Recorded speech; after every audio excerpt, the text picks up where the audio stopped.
are small-scale skirmish in the New World. Warfronts tell the story of large-scale battles back on the home front. Next on the list, from what we know for the Battle of Azeroth, is, of course, the Warfronts. Now, I'm choosing to do the Warfronts before anything else because I suspect this might have the potential to be difficult for Blizzard to balance. So what are the Warfronts? They are, first, they're kind of like Command & Conquer Renegade, if anybody remembers that. The Warfronts are 20-player scenarios where we're going to be sieging, laying siege to a base of the opposite faction, and they're going to play out like they did in the RTS versions of Warcraft. However, we're going to be actually on the battlefield. We're going to be the champions that you played in those RTSs. So we're going to take 20 players. Now, first and foremost, this is a PvE encounter. I've seen lots of people saying this is, forced PvP and whatnot. No, this is a PvE encounter where we're laying siege to a fort, to a castle, to whatever, where we're going to be building a base, we're going to be building a barracks, and we're going to have an RTS menu. Again, it's all concept art right now. They're not 100% final how it's going to do it. Where we're going to be building a barracks, and then we're going to be upgrading those units, and then we're going to be building things to upgrade them even further, and then maybe we'll get siege vehicles, and then maybe it'll continue on until we get a very advanced base, and we're going to be collecting resources. We're going to be collecting lumber and iron like you did in the Warcraft RTS games, and then generating units, spawning them in, spawning spearmen and all those kind of things to rush in the base. So if you imagine any RTS game you've ever played, pretty much from Command & Conquer all the way up to StarCraft, it's a similar sort of idea, except you're going to be down on the battlefield.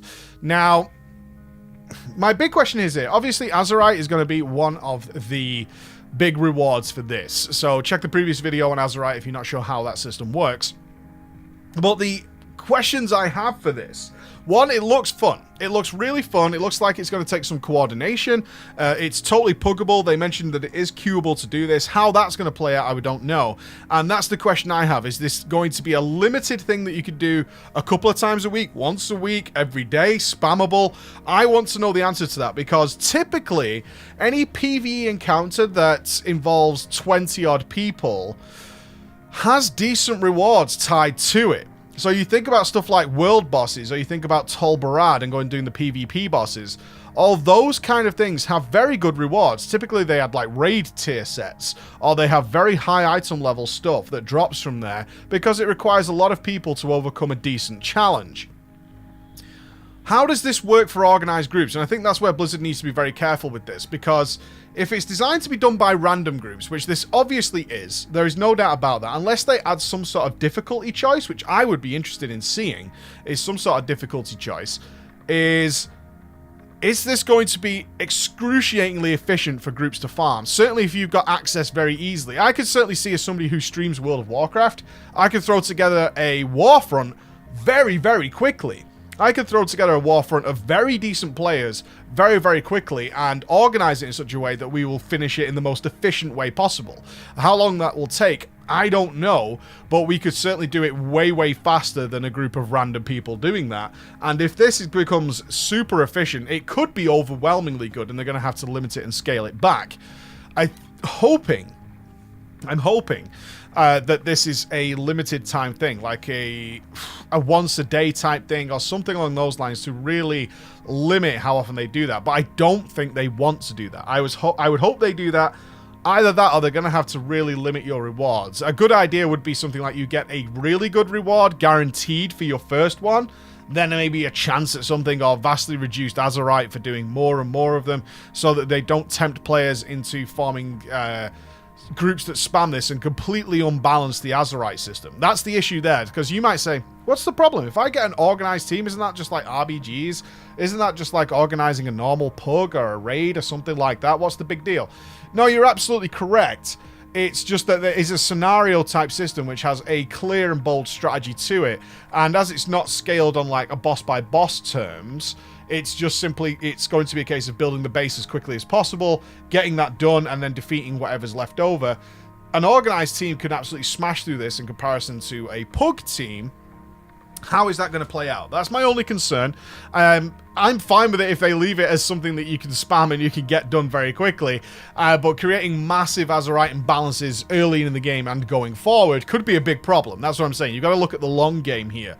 Is if this is a very good source of Azerite, which it might be considering the quantity of players required to do it, and an efficient team can do it very, very quickly in comparison. We're talking relative here.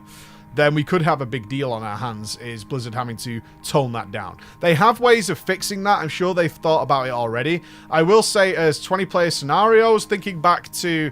I still believe in my mind that 20 players is actually a small group of people, but I understand that most people actually stay in groups of 10 or so in order to get their flexi raiding done. But 20 players is not a lot of people to put together. That's something you'll queue for a PvP relatively quickly and get in there and get it done. A nice alternative to raids, though. I think that's a good comment here. A nice alternative to LFR, which feels unrewarding for a lot of people, is going into this really boring LFR state and just be like, ugh, you know, this is like the derpy mode of content I already do, and switching it over to something different. Also, a nice addition for raid guilds in general. I think raid guilds that have maybe done their content, and I think this might be where they're looking to go with this.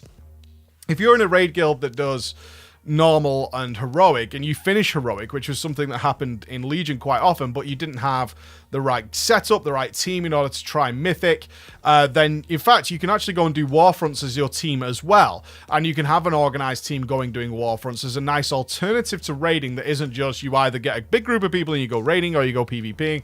Now we have a third option in the Warfronts to go and do stuff there and hopefully get some decent rewards out of it. So from that perspective, there's some big obvious bonuses to having this system in the game, and from all the videos and stuff they showed us so far, I think that looks pretty goddamn awesome. So I'm giving it a thumbs up. I want to see how the rewards work. I want to see how regular you can attack the Warfronts. How long can we do this? Is there a big discrepancy on efficiency over just people turning in resources? There might not be. That's what we need to remember. If the objective here is similar to we saw in Ashran and things like that, is just people collecting a resource and then just going and turning it in, it might not be that it's that more efficient for an organized group. You might get more people turning in resources to the correct building. So by that I mean, instead of having a commander who is organizing all the building infrastructure, what you'll have is similar to the Mage Tower and similar to other things, is where each player will turn in their resources towards a certain building, and then what we're going to see is that building probably pushing ahead and more people saying, well, that one's going to finish first, so I'm going to turn my resources into that building as well. Therefore, we'll get that one done and move on to the next one, which I might actually want, or I might actually think is a better option, but clearly the tide's turning that way, so we're going to focus that way. And I'm sure people will have things like starting the Warfront, everybody turn everything into the barracks, everyone turn everything into the siege factory, you know, things like that will always be going on. Turn all your resources into there, and then some guy being like, fuck you, I'm going to turn my stuff in wherever the hell I please, you don't tell me what to do because I am the lone king of this Warfront, and things like that. But generally speaking, it should edge in the favor of what everybody feels is best, which is fine. So it might not turn out to be that much more efficient to be a totally organized team. So these are the questions. These are the questions I have for the Warfronts. Love a third alternative to group play, though. I think that's fantastic.